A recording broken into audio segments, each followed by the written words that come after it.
Welcome to on record.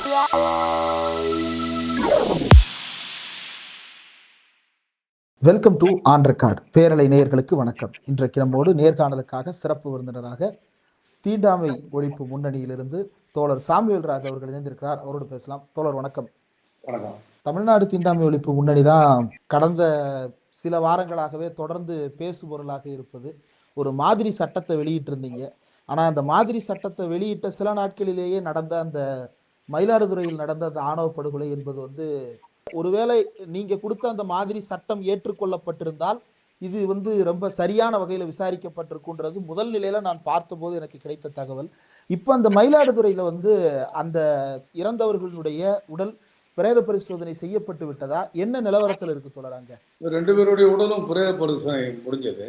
பெண்ணினுடைய உடலை பொறுத்த வரைக்கும் அவங்க பெற்றோர் சம்மதத்தோடு கடந்த 30ஆம் தேதி காலையில் ஒரு 6:30 மணிக்கு தான் 2 பேருடைய சடலமும் வெளியே தெரிஞ்சது.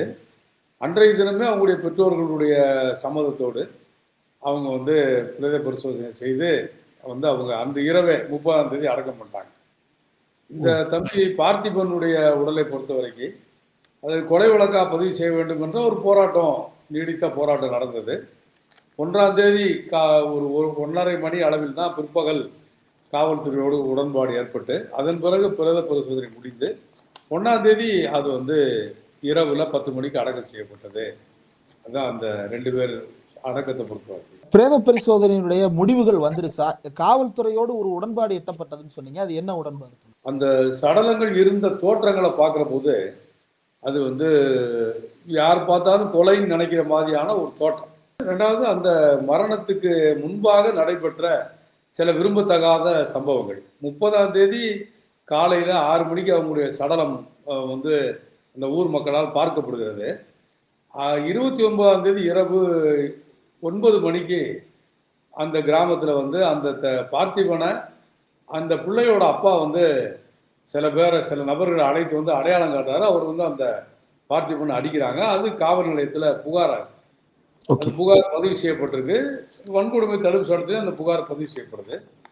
இந்த 29ஆம் தேதி சம்பவத்திற்கு சில மாதங்களுக்கு முன்பாக இந்த பார்த்திபனுடைய வீட்டிற்கே அந்த பெண்ணினுடைய தகப்பனார் வந்திருந்து மகன் இந்த மாதிரி சாதியை மீறி இந்த மாதிரி பண்ணுறான், எங்கள் தெருவில் எங்கள் வீட்டில் இந்த மாதிரி பண்ணுறதை எப்படி நாங்கள் ஏற்க முடியும், உன் பையனுக்கு புத்தி சொல்லு, வரக்கூடிய விளைவுகளை எல்லாரும் சந்திக்க வேண்டியிருக்கோம் என்று அவர் சொல்லிட்டு போகிறார். இது முன்னாடி இப்படி ஒரு சம்பவம் நடக்குது. 29ஆம் தேதி தாக்குதல் நடக்குது. 30ஆம் தேதி காலையில் பிரேதவர்கள் இயல்பாக இது 3ஐயும் கணக்கி விடுப்பாங்க. இது 3ஐ இணைத்து பார்க்கிற யாராலையும் இது கொலை என்ற முறையில் தான் புரிந்து கொள்ளப்படும். அந்த சடலங்கள் இருந்த தோற்றமும் கூட தரையிலிருந்து ஒரு 1/2 அடி உயரத்தில் தான் அந்த 2 கால்களும் இருக்கு. இதை பார்த்த உடனே இது கொலையாக இருக்கும் என்று இயல்பாக நம்பக்கூடிய ஒரு தன்மை இருக்கு. இன்று வரை இந்த கிராமத்து மக்கள் அதை நம்பலை. ஆகவே தான் நம்ம கொலை வழக்கா பதிவு செய்ய வேண்டும் என்று அந்த கிராமமே திரண்டு இங்கே நிறைய ஊடகங்கள் வெளியே இருந்து போய் பிரச்சனையை உருவாக்கணும் என்கிற முறையில நிறைய நம்ம பின்னாடி அதை பத்தி நம்ம பேசலாம். அப்படி நிறைய ஒரு தவறான செய்திகள் ஊடகங்களை பரவி வருது. அது அப்படி அல்ல. அந்த கிராமத்து மக்கள் முழுமையாக திரண்டு அவங்க சாலையில் அமர்ந்து அந்த பார்த்திபனுடைய மரணத்திற்கு அந்த பெண்ணுடைய மரணத்திற்கு அவர்கள் நீதி கேட்டு 2 பேருக்கும் தான் நீதி கேட்டு போராட்டங்கள் நடத்தினாங்க அப்படின்னு தான் பார்க்க வேண்டியிருக்கு. இந்த சூழலை தான் காவல்துறையோடு பேச வேண்டிய நிலைமை வருகிறது. காவல்துறை நம்மிடம் கேட்டுக்கொண்டது பார்ப்பதற்கு அப்படிப்பட்ட தோற்றம் இருந்தாலும் கூட நம்ம தோற்றத்தை வைத்து முடிவு செய்திட முடியாது. உடல் கூராய்வு செய்கிற போதுதான் அது கொலையா தற்கொலையா என்பதை நாம் அறிய முடியும். ஆகவே அதற்கு ஒத்துழைக்க வேண்டும் என்று கேட்டாங்க. அந்த நேரத்தில் மக்கள் மத்தியில் ஒரு கொந்தளிப்பான நிலை இருந்தாலும் கூட நாங்கள் தான் போய் பிரச்சனையை பெருசாக்கணும்னு சொல்லி பொதுவாக குற்றஞ்சாட்டப்படுகிறது. ஆனால் நான் அந்த நேரத்தில் சொல்ல விரும்புகிறேன், இது போன்ற அமைப்புகள் தான் மக்களை சமாதானப்படுத்தி, எவ்வளவுதான் நமக்கு ஆத்திரமும் கோபமும் ஒரு நியாயமான ஒரு கோபம் இருந்தாலும் கூட சட்டத்தின் அடிப்படையில் தான் இயங்க வேண்டிய அவசியம் இருக்கு. சட்டம் பிரேத பரிசோதனைக்கு பிறகுதான் ஒரு மரணம் எவ்வாறு நிகழ்ந்தது என்பதை தீர்மானிக்க முடியும் என்கிற போது நாம் அதற்கு ஒத்துழைக்க வேண்டும் என்று மிகுந்த சிரமப்பட்டு தான் அமைப்புகள் மக்களை சமாதானப்படுத்தி அந்த பிரேத பரிசோதனையை ஏற்பதற்கு வைத்தோம். அதுதான் நடைபெற்ற உடன்பாடு என்பதை பொறுத்தவரை. அந்த உடல்ல காயங்கள் இருந்ததா இல்லையா? காயங்களே இல்லை அப்படின்னு ஒரு வாதம் முன்வைக்கப்படுது. அது என்ன நிலவரம்? நம்ம உடலை பார்க்கல, அந்த அந்த பெற்றோர்களும் ஊர்க்காரவங்களும் பார்த்துருக்காங்க. அவர்கள் பார்க்கிற போது எங்கிட்ட சில புகைப்படங்களை அவங்க காமிச்சாங்க. அந்த புகைப்படத்துல வந்து அங்கங்க அந்த தூக்கு போட்டு தொங்குன அந்த குடில்ல அங்கங்க சில ரத்த கரைகள் இருக்கு. அந்த ஓ மற்ற இடங்கள்ல இருக்கு. இதைத்தான் அவங்க வந்து ரொம்ப முக்கியமா கொலை என்று நம்புவதற்கு காரணம். நிறைய படங்களை அவங்க வந்து காமிச்சாங்க. அந்த குடில்ல மட்டுமல்ல, குடிலுக்கு போற வழியிலே பல இடங்களில் ரத்த அதாவது அங்க இருக்கக்கூடிய கட்டப்பட்டிருந்த கம்புகளில் களிகளில் அங்க வந்து ரத்த தடங்கள் இருந்த காமிச்சாங்க. அது ரொம்ப முக்கியமா கொலைன்னு மக்கள் நம்புவதற்கான காரணமா இருக்கு.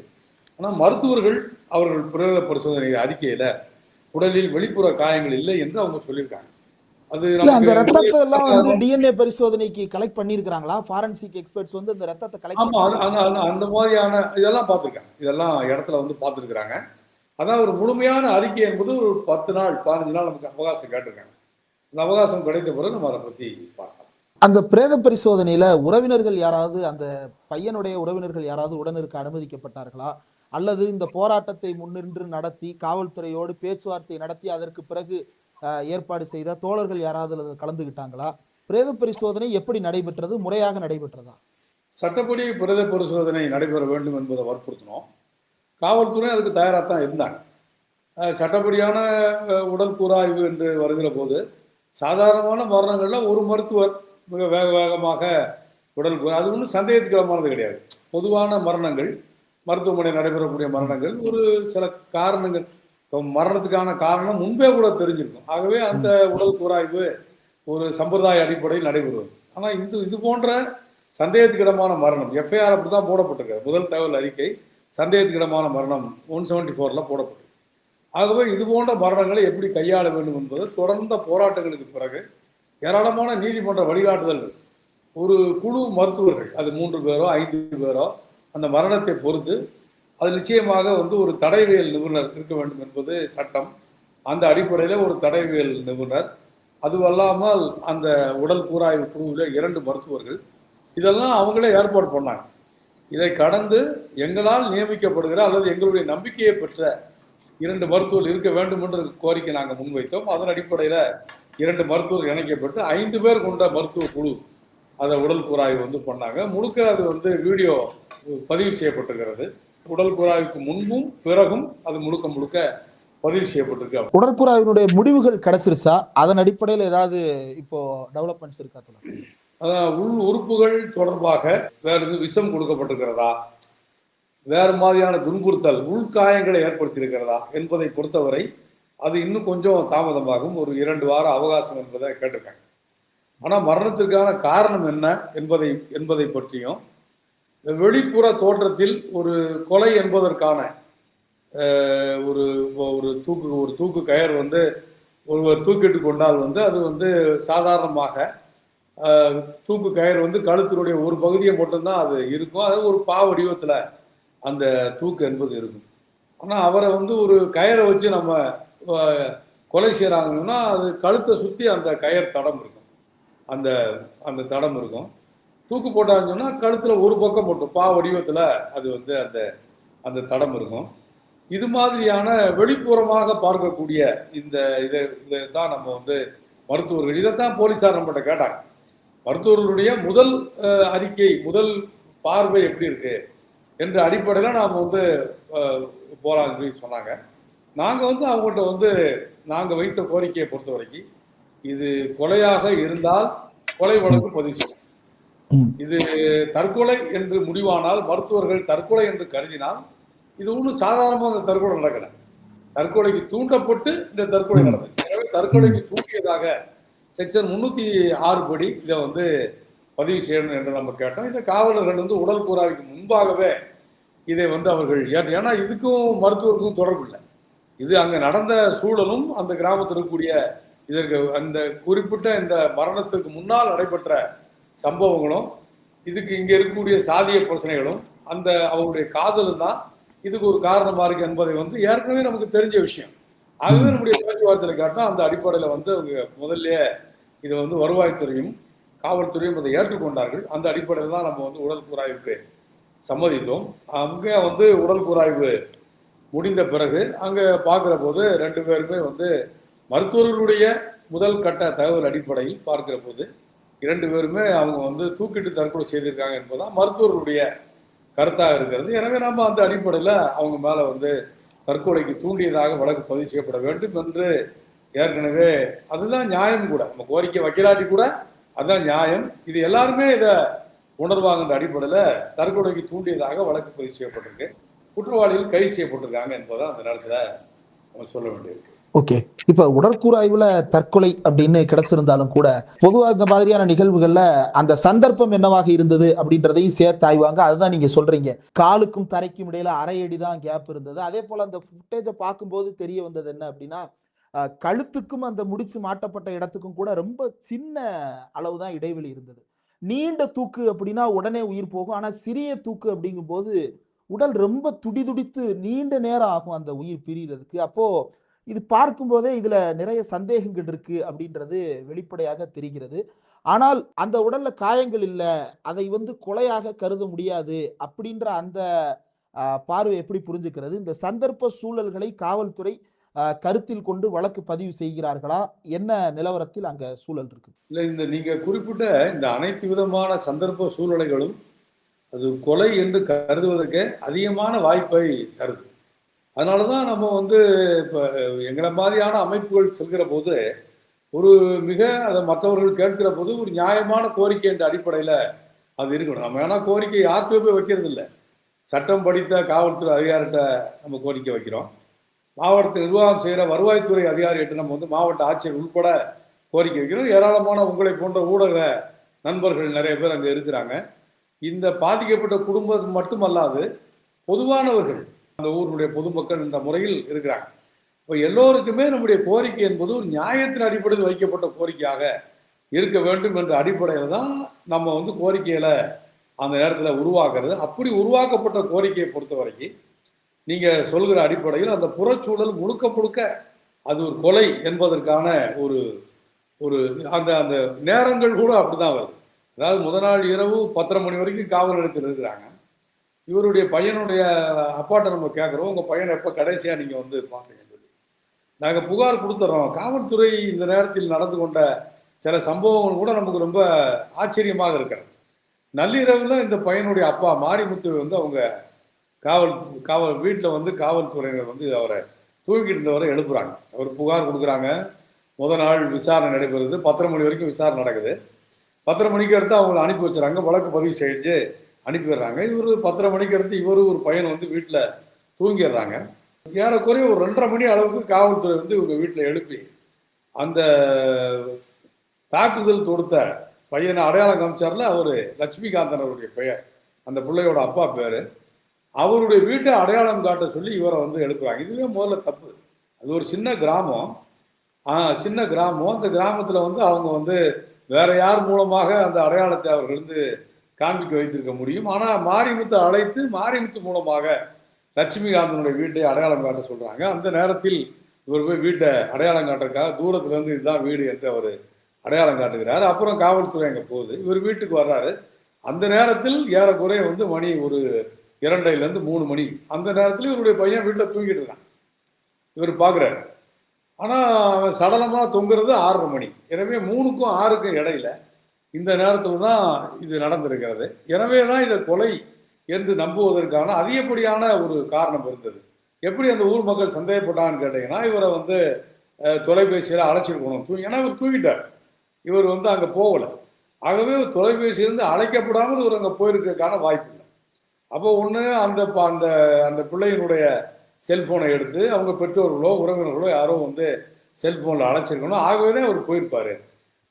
அப்படி அழைத்து கொலை செஞ்சிட்டாங்க என்று ஒன்றுக்கு ஒன்று ரொம்ப செயின் போல தொடர்புடைய காட்சிகளாக இருக்கிறதுனால தான் மக்கள் இதை கொலை என்று அவங்க கருதினாங்க. ஆனாலும் மருத்துவர்கள் அறிவியல் ரீதியாக அதற்கான வாய்ப்பு இல்லை என்று சொல்கிற போது நாம் மருத்துவர்களை சந்தேகப்பட முடியாது. ஒன்றுக்கு மேற்பட்ட மருத்துவர்கள், 5 மருத்துவர்கள் நம்மால் நியமிக்கப்பட்ட சில மருத்துவர்கள் இருக்கிற போது நாம் வந்து அதை சந்தேகப்பட முடியாது என்ற அடிப்படையில் தான் அதற்கு நாம் வந்து ஏற்றுக்கொண்டு பண்ணியிருக்கோம் அப்படிங்கிறது. அதே போல உடற்கூறாய்வு மட்டுமே வந்து இது கொலையா கொலை இல்லையா அப்படின்றத தீர்மானிக்காதுனாலும் கூட உடற்கூறாய்வு ஒரு முக்கியமான பாத்திரத்தை வகிக்கிறது. இப்ப இந்த பிரச்சனையில வந்து ஓவராலா பார்க்கும்போது தற்போது இருக்கக்கூடிய சட்டத்தில் இருக்கக்கூடிய போதாமைகளை ரொம்ப வெளிப்படையா புரிஞ்சுக்க முடியுது. இதை 302 ஃபைல் பண்ண முடியாது. ஏன்னா போஸ்ட்மார்ட்டம் வந்து அந்த முடிவுகளுக்கு கொண்டு வந்து சேர்க்கல. அப்ப இதை வந்து தற்கொலைன்னு போஸ்ட்மார்ட்டத்தை வைத்தே முடிவு செய்து அதன்படியே வழக்கு பதிவு செய்யவுமான வாய்ப்புகள் அதிகமா இருக்கு. அப்போ இதன் அடிப்படையில் பார்த்தா முந்தின நாள் நடைபெற்ற அந்த தாக்குதல், நள்ளிரவில் நடைபெற்ற சந்தேகத்துக்குரிய நடத்தைகள், இதையெல்லாம் வந்து கருத்தில் கொள்வதற்கு இப்போது இருக்கக்கூடிய பழைய ஐபிசி, இப்போதைய பிஎன்எஸ்ல வந்து இடமே இல்லாத ஒரு சூழல் இருக்கிறத பார்க்க முடிகிறது. நான் தீண்டாமை ஒழிப்பு முன்னணியினுடைய மாதிரி சட்டத்தையும் முழுமையா பார்த்தேன். அதுல வந்து இது எல்லாத்தையுமே வந்து ரொம்ப தெளிவாக வரையறுத்திருந்தீங்க. ஏன்னா நீங்க இது இது இது சம்பந்தமாக நிறைய கேசஸ், இந்த ஒண்ணு மட்டும் இல்ல, இது மாதிரி நிறைய தற்கொலைகள் மாதிரி தோற்றம் கொடுத்த ஆணவ படுகொலைகளை நீங்க களத்துல பார்த்து தான் அதை வந்து பரிசீலிக்கிறீங்க. இது குறித்து அரசு வந்து எந்த அளவுக்கு கவனம் எடுத்திருக்கிறார்கள்? பாஷா அவர்கள் தலைமையிலான ஆணையம் வந்து உங்களுடைய அந்த மாதிரி சட்டத்தை எப்படி கையில் எடுத்திருக்கிறார்கள்? தோழமை இயக்கங்களுடைய ஆதரவு இந்த மாதிரி சட்டத்துக்கு எப்படி இருக்கிறது? அதை பத்தி கொஞ்சம் விளக்குங்க. இது நம்முடைய நீண்ட நாள் கோரிக்கை. தீண்டாமை ஒழிப்பு முன்னணி மட்டுமல்ல, நிறைய அமைப்புகள் களத்தில் ஜனநாயகத்தை விரும்பக்கூடிய, ஒரு சாதி ஒழிப்பு களத்தில் இயங்கக்கூடிய பல்வேறு அமைப்புகள், அதே போல ஜனநாயக சக்திகள் எல்லோருக்குமே இது போன்ற மரணங்கள் மிகுந்த கவலை அளிக்கக்கூடிய ஒன்றாக இருக்கிறது. எனவேதான் இது போன்ற மரணங்கள் தமிழ்நாடு போன்ற ஒரு முன்னேறிய ஒரு மாநிலத்தில் நிச்சயமாக நாம் வந்து தமிழகத்தை பல்வேறு மாநிலங்களை விட தமிழ்நாட்டில் நீண்ட காலத்துக்கு முன்பாகவே ஒரு சாதியை குறித்த ஒரு புரிதல், ஐயன் திருவள்ளுவர் பங்களிப்பு உள்பட நாம் வந்து பார்க்குறோம். தமிழ்நாட்டில் சித்தர்கள், நம்முடைய வடலூர் வள்ளலார் என்று நீண்ட ஒரு பாரம்பரியம் நமக்கு இருக்கு. அரசியல் களத்திலும் இருக்கிறது. ரொம்ப முக்கியமாக ஆன்மீக களத்தில் கூட ஒரு சாதி ஒழிப்பு என்பது இங்கே வந்து ரொம்ப தீவிரமாக இருக்கு. ஆகவேதான் எல்லோருமாக சேர்ந்து இந்த சாதி ஆணவ படுகொலை தமிழ்நாட்டில் நடைபெறக்கூடாது. அவ்வாறு நடைபெறக்கூடிய சாதி ஆணவ படுகொலைகளை ஒரு பிரத்யேகமான சட்டத்தின் அடிப்படையில் வந்து அரசு கையாளணும், காவல்துறை கையாளணும் என்று நம்ம வந்து கோரிக்கை முன்வைக்கிறோம். இப்போ நடப்பு சட்டங்கள் வந்து இதை வந்து கையாளக்கூடிய திறன்களோடு இல்லை, போதாமல் இருக்கிறது. எப்போதுமே இது வந்து சாதியான படுகொலைக்கு மட்டும்தான் சிறப்பு சட்டம் இருக்கா என்று கேட்டால், குழந்தைகள் மீது நடைபெறக்கூடிய குற்றம், ஒரு காலத்தில் சிறார்கள் மீதான குற்றங்கள் குறித்து தனி சட்டம் கிடையாது. பின்னாடி வந்து சிறார்கள் மீது அதிகமான குற்றம் நடைபெறுகிறது என்ற முறையில் தனி சட்டம் என்கிற கோரிக்கை வந்தது. நீண்ட பரிசீலனைக்கு பிறகு சிறார்களுடைய பாதுகாப்புக்காக சட்டம் வந்தது. குடும்பத்திற்குள் கணவனால் இணையர்கள் துன்பப்படுத்தப்படுகிறார்கள், டொமஸ்டிக் வயலன்ஸ், வீட்டுக்குள்ள எவ்வளவு நம்ம ஊர்லன்னா, அதாவது வந்து கல்யாணம் பண்ணவனுக்கு வந்து கணவனுக்கு மனைவியை அடிப்பது உரிமை என்று இந்த ஊர்ல வந்து பேசப்பட்டது. ஆனால் திருமணம் செய்து கொண்ட இணையராக மனைவியாக இருந்தாலும் கூட அவரை துன்புறுத்துவது சட்டப்படி குற்றம் என்கிற முறையில நம்ம ஊர்ல நீண்ட போராட்டத்துக்கு பிறகு டொமஸ்டிக் வயலன்ஸ் ஆக்ட், குடும்ப வன்முறை தடுப்பு சட்டம் வந்தது. இன்றைக்கு கூட அப்படி ஒரு சட்டம் இருப்பது பல பேருக்கு தெரியல. இப்ப நாங்க எங்க அமைப்பு சார்பில் இந்த கொரோனா கோவிட் நேரத்தில் ஏராளமான பெண்களை வந்து குடும்ப வன்முறை தடுப்பு சட்டத்தை பயன்படுத்தி பாதுகாப்போம். ஏன்னா அந்த நேரத்தில் யாரோடையும் தொடர்பு இல்லை. அந்த நேரத்தில் முழுக்க முழுக்க வீட்டில் இருக்கக்கூடிய ஆண்கள் வீட்டிலே இருக்கிற போது தன்னுடைய ஏற்படக்கூடிய எல்லா துயரங்களையும் அந்த பெண்கள் மீது இறக்கி வைத்து மிக அதிகமான கொடுமைகள் வந்து கோவிட் நேரத்தில் நடைபெற்றது. எங்களுடைய எல்லைகளை தாண்டி நிறைய தகவல் வந்தது. நாங்கள் காவல்துறையினுடைய கவனத்துக்கு கொண்டு போய் கோவிட் நேரத்தில் ஏராளமான பெண்களை பாதுகாத்தோம். ஆகவே சிறப்பு சட்டம் என்பதை பொதுவாக எப்படி புரிஞ்சுக்கிறாங்க, நிறைய சட்டம் இருக்கிற போது இவங்க வந்து சாதி ஆணவ படுகொலைக்கு சிறப்பு சட்டம் கேட்குறாங்க. நாங்கள் சாதி ஆணவ படுகொலைக்கு மட்டுமல்ல, சமூகம் வளர்கிற போது, ஜனநாயக சிந்தனைகள் மேம்படுகிற போது இது போன்ற சிறப்பு சட்டங்கள் நாளை மிக அதிகமாக தேவைப்படுகின்ற போது தான் வந்து பார்க்கிறோம். அது போன்ற இந்த சிறப்பு சட்டத்துடைய தேவை எங்கேருந்து வந்தது என்று பார்க்கிற போது இங்கே நடைபெறக்கூடிய இதுல ரொம்ப முக்கியமாக இப்போ வந்து பாருங்க, இப்போ அந்த பார்த்திபன் இறந்து போயிட்டார். அந்த பெண்ணுடைய பேரை நான் வந்து திட்டமிட்டு தான் நான் சொல்லாம தவிர்க்கிறேன். அந்த பெண் இறந்து போயிட்டாங்க. அவங்களுடைய விருப்பம் வந்து அந்த பெண்ணையும் பார்த்திபனையும் மரணத்துக்கு பிறகாவது ஒன்று சேர்க்க வேண்டும்.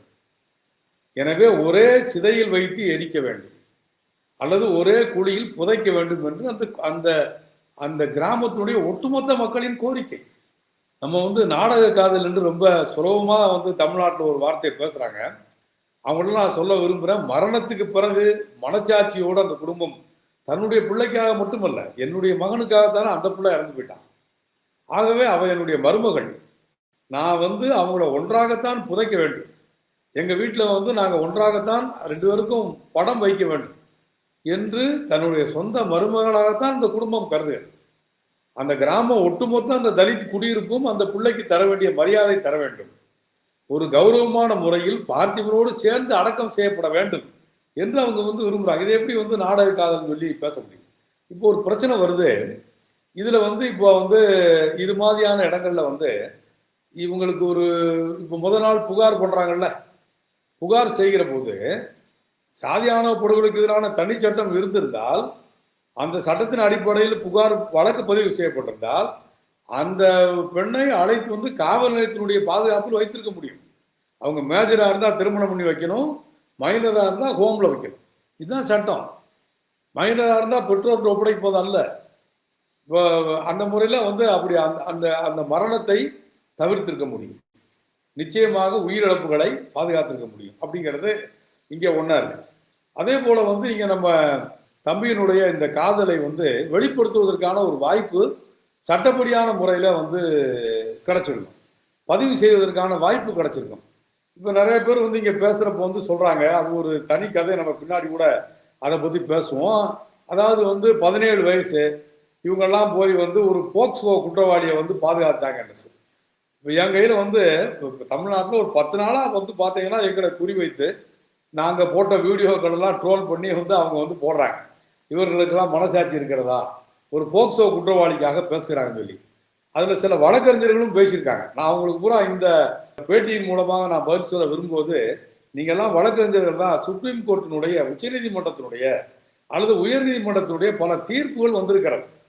நம்ம ஊரில் 18 வயது என்பது, நான் சாதியான படுகொலைக்கு எதிரான சட்டத்துக்கு பின்னாடி வர்றேன், இந்த 18 வயதை 17 வயதை எவ்வாறு கையாள வேண்டும், 17 மட்டும் அவங்க சொல்லலை, 16 to 17 18 இது இது சிறுமி என்று தான் சட்டம் வரையறுக்கிறது. அந்த நேரத்தில் அவர் விரும்பி திருமணம் செய்தால் கூட அது போக்சோ குற்றவாளி என்று தான் சட்டம் வரையறுக்கிறது. ஆனால் அதே உச்சநீதிமன்றம் என்ன சொல்கிறேன்னு சொன்னால், உலகத்தினுடைய பல நாடுகளில் பெண்களுக்குடைய வாக்குரிமையை 16 என்று மாற்றியிருக்கிறார். பெண்களினுடைய பாலியல் சம்மத வயதை 16 என்று உலகத்தின் பல நாடுகளில் இருக்கிறது. ஏனென்று சொன்னால் ஒரு 50 ஆண்டுகளுக்கு முன்னாடி இருந்த மாதிரியான சூழல் இன்றைக்கு இல்லை. இப்ப நம்ம கிட்ட பாலியல் சம்மத வயதுன்னே ஒண்ணு கிடையாது இந்தியாவில். இல்ல, அது இப்போ சட்டத்தின் அடிப்படையில் 18. அதான சொல்றேன். இப்போ போக்சோ அந்த சட்டத்தின் அடிப்படையில் 18. ஆனால் உலகத்தில் பல நாடுகளில் அதை 16 என்று மாற்றிருக்காங்க. இந்தியாவிலே உச்சநீதிமன்றத்தில் நடைபெற்ற ஒரு புகழ்பெற்ற வழக்கில், நீங்கள் மராட்டியத்தை சேர்ந்த ஒரு வழக்கு, அந்த பிள்ளைக்கு 17 வயது, அந்த பெற்றோர்கள் புகார் அளிக்கிறாங்க. மராட்டிய உயர்நீதிமன்றம் அவர் போக்சோ குற்றவாளி என்று கருதி அவரை சிறை தண்டனை வழங்குகிறது. ஆனால் உச்சநீதிமன்றம் அவரை விடுவிக்கிறது. என்ன சொல்றாங்க, 17 வயது.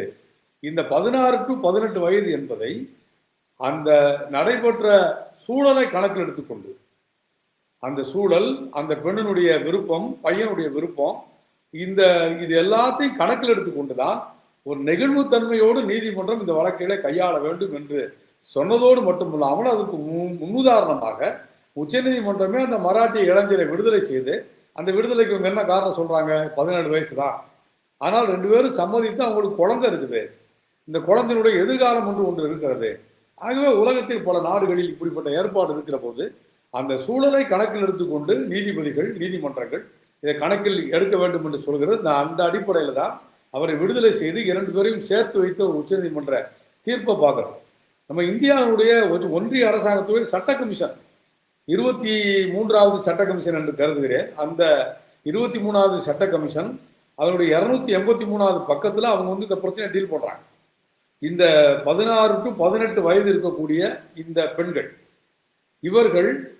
இவர்களுடைய பாலியல் இது போன்ற விஷயங்களை எவ்வாறு நாம் அரசு புரிந்து கொள்வது என்ற முறையில் சட்ட கமிஷன் இதை விலாவாரியாக பேசுகிறாங்க. இன்னும் பேசி இந்த பிரச்சனைகளை ஒரு போக்சோ குற்றவாளி என்ற அடிப்படையில் மட்டும் இதை பார்த்து விடக்கூடாது. சட்டத்தை 16ன்னு நாங்கள் சுருக்க முடியாது, 18 தான், அதை குறைக்க வேண்டிய அவசியம் இல்லை. அதற்கு அவங்க என்ன காரணம் சொல்கிறாங்க, இந்த வாய்ப்பை பயன்படுத்தி இந்த பெண்களுக்கு பாதிப்பு ஏற்பட்டு விடக்கூடாது அப்படின்ற முறையில் ஒரு சட்ட வரையறை என்பது 18 என்பது வேணும். ஆனால் அதே நேரத்தில் 16 to 18 வயதில் நடைபெறக்கூடிய இந்த குற்றங்களை ஒரு இலகுத்தன்மையோடு அரசு பார்க்க வேண்டும், நீதிமன்றம் பார்க்க வேண்டும், சட்டம் பார்க்க வேண்டும் என்று சொல்கிறாங்க. இப்போ எங்களை நோக்கி இந்த 4-5 நாளா எழுப்பியவர்களுக்கு இந்த பதிலை சொல்ல விரும்புகிற ஒன்று. இன்னொன்று, ரொம்ப மிகப்பெரிய ஜனநாயகவாதியை போல அவங்க வந்து பேசுறாங்க. பாருங்க, ஒரு சிறுமி இவங்கெல்லாம் போய் பேசுறாங்க. நான் கேட்குறேன், 29 வயது பிற்படுத்தப்பட்ட, மிகவும் பிற்படுத்தப்பட்ட சமூகத்தில் பிறந்த எத்தனை பேரை நீங்க படுகொலை பண்ணிருக்கீங்க? அல்லது எத்தனை பேர் வந்து நீங்க தூக்கிட்டு சாவதற்கு பின்புலமா இருந்திருக்கீங்க? நான் குறிப்பிட்ட எந்த நபர்களையும் குறிப்பிட்டு பேசல, மனச்சாட்சியோட பேசணும்.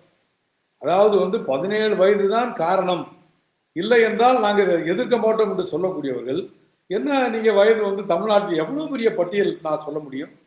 இங்கே தமிழ்நாட்டில் சாதியானவ படுகொலை செய்யப்பட்ட எல்லாருடைய பெயரும் எங்களுடைய அலுவலகத்தில் நாங்கள் வச்சிருக்கோம். ஆண்கள், பெண்கள், உடைய சாதி என்ன, வயசு என்ன, தம்பியால் கொலை செய்யப்பட்ட சகோதரிகள், தாயால் மருந்து கொடுத்து கொலை செய்யப்பட்ட மகள்கள், தகப்பனால் வெட்டி கொள்ளப்பட்ட பெண்கள் என்று அவ்வளவு வரலாற்று செய்திகள் நாங்கள் வந்து அவ்வளவு செய்திகள் நாங்கள் வந்து வச்சிருக்கிறோம்.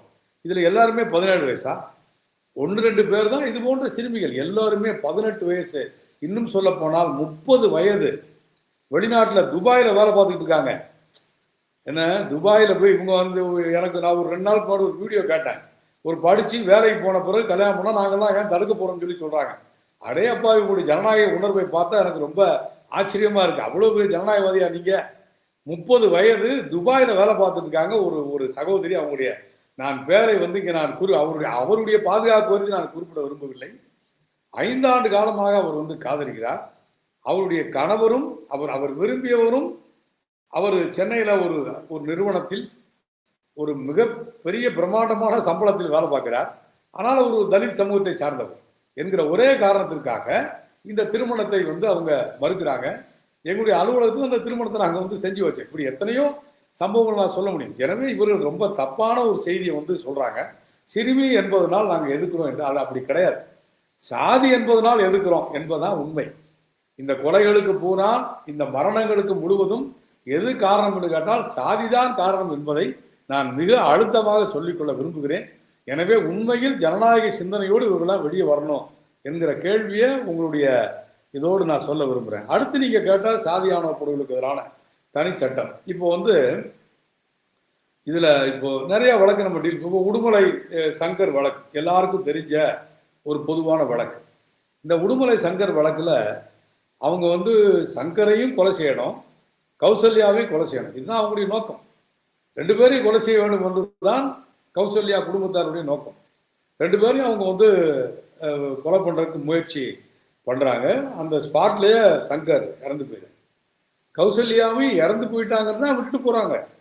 ஏன்னா உடல் முழுவதும் அவ்வளோ பெரிய வெட்டு காயத்தோடு செத்து போயிட்டாங்க அப்படின்னு சொல்லி தான், இறந்து போயிட்டாங்கன்னு சொல்லி தான் விட்டு போகிறாங்க.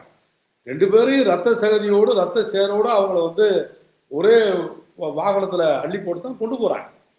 ஆனால் அங்கே மருத்துவமனையில் சேர்க்கிற போது மருத்துவமனைக்கு போவதற்கு முன்னால் சங்கர் இறந்திருந்தார். கௌசல்யாவுக்கு உயிர் இருந்தது. அவரை மருத்துவமனையில் ஒரு முதல் சிகிச்சை செய்துவிட்டு அவரை கோயம்புத்தூர் அரசு மருத்துவமனைக்கு அனுப்பி வைக்கிறாங்க. உண்மையில் கோவை மருத்துவர்களை பாராட்ட வேண்டும். ஏறக்குறைய இறந்துவிட்ட கௌசல்யாவிற்கு கோவை மருத்துவர்கள், கோவை அரசு மருத்துவக் கல்லூரி மருத்துவர்கள் போராடி உயிர் கொடுத்தார்கள். இப்போ வந்து ஒருவேளை நான் உதாரணத்துக்கு சொல்கிறேன், கௌசல்யா தப்பாக நினைக்க மாட்டாங்க, நம்முடைய சகோதரி. அதாவது ஒருவேளை அந்த தாக்குதலில் கௌசல்யா இறந்து சங்கர் பிழைத்திருந்தால், இப்போ தான் சாதியானவ படுகொலைக்கு எதிரான சட்டத்தினுடைய மிக முக்கியமான தேவை வருகிறது. இறந்து போனது சங்கர் ஒரு பட்டியல் சமூகத்தை சார்ந்தவர் என்பதனால் அந்த வழக்கை ஒரு சிறப்பு அரசு வழக்கறிஞரை வைத்து நடத்த முடிந்தது சட்டத்தின் அடிப்படையில். கௌசல்யா இறந்திருந்தா சிறப்பு வழக்கறிஞர் நியமிக்க முடியாது, சட்டம் அதுக்கு அனுமதி வழங்கலை. ஒரு SC/ST ஆக்டில் வழக்கு பதிவு செய்யப்படுகிற போது மட்டும்தான் சிறப்பு வழக்கறிஞர் நியமிக்க வேண்டும். ரொம்ப மிகச்சிறந்த ஒரு வழக்கறிஞரை அன்றைக்கு தமிழக முதலமைச்சராக இருந்த ஜெயலலிதா அவர்கள் அந்த வழக்கில் உண்மையிலே ஒரு மிகச்சிறந்த வழக்கறிஞர் ராமானுஜம், நீங்கள் கோயம்புத்தூர் பாம் பிளாஸ்ட் வழக்கை விசாரித்த ஒரு வழக்கறிஞர், அவரை அந்த வழக்கில் வந்து சிறப்பு வழக்கறிஞர் நியமித்தாங்க. ஆகவே தான் 8 மாத காலத்தில் அந்த வழக்கை வந்து மிகச்சிறப்பான முறையில் விசாரித்து கீழமை நீதிமன்றத்திலே குற்றவாளிகளுக்கு அனைவருக்கும் தூக்கு தண்டனை என்பதை உறுதி செய்ய முடியுது. அந்த அளவுக்கு சிறந்த வழக்கறிஞர்களை வாதாடியதற்கு காரணம் SC/ST வன்கொடுமை தடுப்பு சட்டம். அதே போல இந்த குடும்பத்துக்கான நிவாரணம், தீர்வுதவி தொகை என்று நாம் சொல்கிறோமே, அவர்களுக்கு சில லட்சங்கள் நிவாரண தொகை, இன்றைக்கு 12.5 லட்சம் என்ற அடிப்படையில் தீர்வு தொகை வழங்கப்படுகிறது. இதுவெல்லாம் SC/ST ஆக்டிலே பதிவு செய்யப்பட்டதுனால கிடைக்கும். ஒருவேளை அந்த தாக்குதலில் சங்கர் உயிர் பிழைத்து கௌசல்யா மரணமடைந்திருந்தால் அந்த வழக்கை சிறப்பு வழக்கறிஞரை கொண்டு நடத்த முடியாது. அந்த குடும்பத்திற்கு நிவாரணம் கிடைக்காது. இந்த வழக்கை நடத்துவதற்கு நிவாரணம் கிடைக்காது. எந்த விதமான சட்ட பாதுகாப்பும் கிடைக்காது. இப்போ நம்ம என்ன கேட்குறோம்? சாதியின் பேரால் கொல்லப்பட்டது யாராக இருந்தார், அவர் பட்டியலினத்தை சார்ந்தவரா, பழங்குடியை சார்ந்தவரா, பிற்படுத்தப்பட்டவரா, மிகவும் பிற்படுத்தப்பட்டவரா, முற்படுத்தப்பட்டவரா, யாராக இருந்தாலும் சாதியின் பேரால் கொல்லப்பட்டால் SC/ST வன்கொடுமை தடுப்பு சட்டத்திற்கு இணையான அடிப்படையில் சாதி ஆணவ படுகொலை வழக்கு இருக்க வேண்டும். SC/ST வன்கொடுமை தடுப்பு சட்டத்தில் கிடைக்கிற நிவாரணத் தொகை அங்கே வழங்கப்பட வேண்டும். SC/ST வன்கொடுமை தடுப்பு சட்டத்தில் கிடைக்கிற சிறப்பு வழக்கறிஞர் அங்கே கிடைக்கும். நியாயமாக வேறு பல சமூகங்களை சார்ந்தவர்கள் இதற்காக எங்களை பாராட்ட வேண்டும். நாங்கள் SC/ST ஒரு பட்டியலினத்தை சார்ந்தவர் இறந்தால் அவருக்கு என்ன நீதி கிடைக்கிறதோ அதுவே மற்றவர்களுக்கும் கிடைக்க வேண்டும். அது சாதி ஆணவ படுகொலை என்று வருகிற போது கிடைக்கணும் என்று நாம் முன்வைக்கிறோம். இப்போ பாருங்க, இதில் பார்த்திபனுடைய மரணத்திற்கு நீதி வேண்டும் என்று பார்த்திபனுடைய குடும்பம் போராடுகிறது. அவங்க எங்கிட்ட என்ன கேட்குறாங்க? ஏன் நீங்கள் எல்லாம் வந்தீங்க, விட்டுட்டு போயிடாங்க. என் பையனுக்கு உயிரோட இன்னைக்கு ரொம்ப பரிதாபமான குடும்பம். எங்களை போன்றவர்கள் இது போன்ற குடும்பங்களை அதாவது பல பேர் நாங்கள் இதுக்காகவே இருக்கிற மாதிரியே பல பேர் பல வீடியோ இந்த சந்தர்ப்பங்களை சந்தித்து பார்த்தாலும் உங்களுக்கு தெரியும். இந்த தாய் இருக்காங்க, என்னால் இப்போ கூட அதை அவ்வளவு கடினமான ஒரு சூழலாக இந்த மாரிமுத்து அவருடைய துணைவியார். மாரிமுத்து நீங்கள் பார்த்தீங்க சொன்னால் அவர் முழுக்க முழுக்க ஒரு சாமியார் வேஷத்தில் இருக்கிறார். என்ன இப்படி இருக்கிறீங்கன்னு கேட்டேன் நான் அவர்கிட்ட. இல்லை, நான் ஒரு 5 வருடமாக இப்படி தான் இருக்கிறேங்கிறேன். ஏன் இப்படி மாறுறீங்கன்னு கேட்டேன். அவர் ஒரு பட்டியலின குடும்பத்தில் பிறந்தவர். என்ன அப்படின்னு கேட்டேன். இல்லை, எனக்கு ரொம்ப ஒரு திடீரென்று ஒரு ஆன்மீக நாட்டம். ஆகவே என்னுடைய உடை நான் ஒரு பச்சை கலரில் அது பல வண்ணத்தில் போடுறாங்கல்ல, ஒரு பச்சை துண்டு, பச்சை வேஸ்ட், இந்த முருகன் கோவிலுக்கு போகிற மாதிரியான ஒரு ருத்ராட்ச மாலைகள், ஒரு பெரிய பட்டை, இப்படி போட்டு தான் அவர் இருக்கிறார். இந்து என்று பேசக்கூடிய யாருமே அங்கே வரல. நியாயமாக இவ்வளோ பெரிய ஒரு பக்தனுக்கு ஒரு பாதிப்பு ஏற்பட்டுருக்கு என்று சொல்லி அங்கே இவங்கெல்லாம் வந்திருக்கணும். தமிழ்நாட்டுக்குரிய இந்து அமைப்புகள் வந்திருக்கணும். அப்படி யாரும் வரல. நாங்கள் தான் போனோம். போய் அவரை அவருடைய தோற்றத்தை பார்த்தாலே அவ்வளவு ஒரு சாந்த சொரூபியாக அந்த மாரிமுத்துனுடைய தோற்றம் இருக்கிறது. உண்மையிலேயே கோவில்லையே தவம் கிடைக்கிற ஒரு பக்தனை போல் அவருடைய தோற்றம் இருக்கிறது. ஒரு வார்த்தை கூட எங்களோட அவர் பேசல. ஒரு வார்த்தை கூட எங்களோட பேசல. அவர் முழுக்க முழுக்க அந்த அளவுக்கு மனநிலை பாதிக்கப்பட்டு இருக்கிறார். அவருடைய துணைவியார் போனதுலேருந்து 2 நாளாக அழுதுகிட்டே இருக்காங்க. 2 பையங்க. மூத்தவர் ஒரு சாலை விபத்தில் இறந்து விடுகிறார். பார்த்திபன் தான் இருக்கிறார். 2 பிள்ளைகளையும் பறி கொடுத்து விட்டு அவங்க இருக்கிறாங்க. அவங்க நம்மகிட்ட என்ன கேட்குறாங்க? இந்த சாதியானவ படுகொலையில் பாதிக்கப்பட்ட என்னுடைய மகனுக்கு நீதி வேண்டும் என்பதை நீங்கள் உறுதிப்படுத்தணும். கடைசி வரைக்கும் எங்களோட இருந்து நீதி பெற்று தரணும்.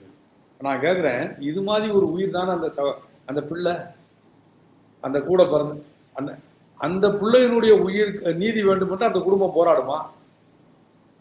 ஏனென்றால் உயிர் போனது காரணமே அவங்க.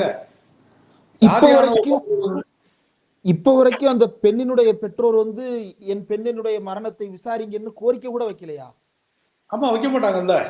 அதாவது பையனுடைய மரணத்திற்கு நீதி வேண்டும் என்று பையனுடைய குடும்பம் போராடுகிறது. அவங்க நம்மகிட்ட கேட்குற ஒரே கோரிக்கை, பையனை இழந்துட்டோம், பிள்ளையை இழந்துட்டோம், அந்த பிள்ளைய இறந்து போச்சு, இந்த கொடூர சம்பவத்துக்கு காரணமான குற்றவாளிகள் தண்டிக்கப்பட வேண்டும். அதன் மூலமாகத்தான் என்னுடைய மகனுக்கு ஒரு நீதி வழங்க முடியும். அவங்க பாணியில் அவங்க சொல்ல போனால், என்னுடைய மகனுக்கு ஒரு கொலையாளி தண்டிக்கப்பட்டால் தான் ஆத்மா சாந்தி அடையும் என்ற முறையில் அவங்க நமக்கு அதில் நாட்டம் நம்பிக்கை இல்லாட்டும் கூட அந்த குடும்பத்துடைய நம்பிக்கை அதுவாக இருக்கிறது. ஒரு கொலை செய்யப்பட்டால் அந்த குடும்பத்தார் தான் நீதிக்கான போராட்டத்தை நடத்துவாங்க, தண்டனை பெற்று தருவதற்கு. இந்த பையனுடைய குடும்பத்தார் இந்த பையனுடைய மரணத்திற்கு நீதி கேட்டு போராடுறாங்க. அந்த பிள்ளையினுடைய குடும்பம் போராடுமா? ஏன்னா அந்த உயிரிழப்பு காரணமே அவங்க தானே. இப்போ சாதியானவ இப்போ நிறைய பிள்ளை நான் சொன்னேன். இப்போ தம்பி அக்காவை அருவாளை வச்சு வெட்டி படுகொலை பண்ணுறான். தாயார் மகளுக்கு விஷம் கொடுத்து கொலை பண்ணுறாங்க. இப்போ கொலையாளியும் அந்த குடும்பத்தை சார்ந்தவர், கொலையுண்டு போனவரும் அந்த குடும்பத்தை சார்ந்தவர். நீதிக்காக யார் போராடுவா? மிக முக்கியமான கேள்வி. ஆகவேதான் சாதி ஆணவ படுகொலை என்பது கொலையாளிகள் குடும்பத்துக்குள்ளேயே குற்றவாளி இருக்கிறான். எனவே நீங்க மற்ற வழக்குல இருக்க மாதிரி சாட்சி விசாரணை இங்க நீங்க அந்த அது போன்ற சாட்சி விசாரணை இங்க வந்து பயனளிக்காது. ஒரு ஒரு கொலையாளியினுடைய ஒரு ஒரு கொலையுண்டு போனவருடைய நீதிக்காக அந்த குடும்பம் தான் போராடும். ஆனா இங்க குடும்பமே கொலையாளியா இருக்கு. எனவே அவர்களை பொறுத்தவரை இந்த கொலையை மூடி மறைக்க வேண்டும் என்றுதான் அந்த குடும்பம் போராடும். இந்த சூழல்ல தான் இது சாதியானவ படுகொலை தவிர ஒரு எதுலையுமே இப்படிப்பட்ட குற்றம் இருக்காது. எந்த குற்றத்திலையும் குடும்பத்தாரே கொலையாளியாக இருக்க வேண்டிய அவசியம் இல்லை. சாதி குறித்த கொலையில் மட்டும்தான் குடும்பத்தாரே கொலையாளியாக இருக்கிறார்கள். எனவே ஒரு வித்தியாசமான முறையில் இந்த வழக்கு நடத்தப்பட வேண்டும். சாட்சி விசாரணை போன்ற விஷயங்கள் என்பதற்காக இப்படி பல்வேறு சிறப்பு அம்சங்கள். ஒரு பட்டியலினத்தை சார்ந்த ஒரு படுகொலை செய்யப்பட்டால் சாதியின் காரணமாகத்தான் அந்த படுகொலை நடக்குது. ஆனால் கொல்லப்பட்ட ஒரு பிசியாக இருந்தால், பிற்படுத்தப்பட்டவராக இருந்தால் அவருக்கு இந்த வழக்கில் SC ST சட்டத்தின் அடிப்படையில் நீதி கிடைக்காது. இதெல்லாம் இது போன்று ஏராளமான அம்சங்கள் சிறப்பு சட்டத்தில் இருக்கிறது என்பதை நம்ம வந்து பார்க்கணும். நிறைய விஷயங்கள் பகிர்ந்துட்டீங்க தோழர். தொடர்ந்து களத்தில் உங்களுடைய போராட்டம் வெற்றி பெற வேண்டும், நீதி கிடைக்க வேண்டும். இவ்வளவு நேரம் ஒதுக்கி இந்த நேர்காணல் தந்ததற்கு மிக்க நன்றி தோழர். நன்றி.